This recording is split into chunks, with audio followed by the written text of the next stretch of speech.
po sa inyo ngayong araw na to ay napaka-special po kasi araw ng mga tatay, itay, daddy, papa. Ngayon po ay araw ng aking mahal na esposo kaya ipagluluto ko po siya ng kanyang paboritong banana cake. Samahan niyo po ako hanggang huli para malaman niyo po ang pinakamasarap na banana cake para sa aking mister. Tayo na po, magluto tayo. O sisisip muna natin yung dalawang cup ng harina. Sama na po natin yung mga dry ingredients. Sinamahan ko po ng cinnamon, 1/4 teaspoon ng cinnamon, 1 teaspoon ng baking soda, tsaka baking powder, tsaka 1 teaspoon ng salt. Pagsama-samahin po natin. Yan. Saka po natin sasalain ngayon.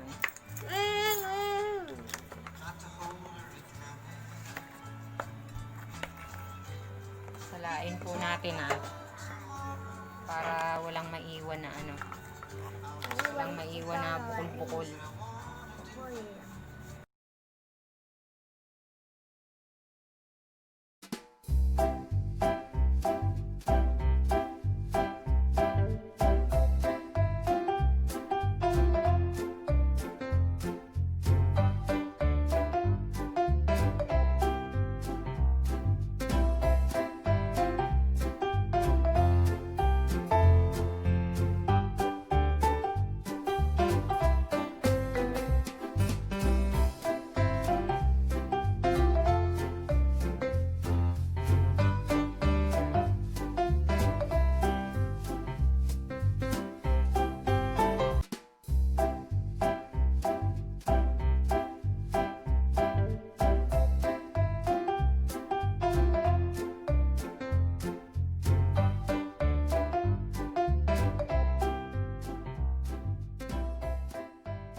Kanayon, ito na po ang ating nalutong banana cake ngayon. Titikman na po natin. Pero bago po ang lahat, hayaan niyo pong batiin ko muna ang aking mahal na asawa ng Happy Father's Day, Papa.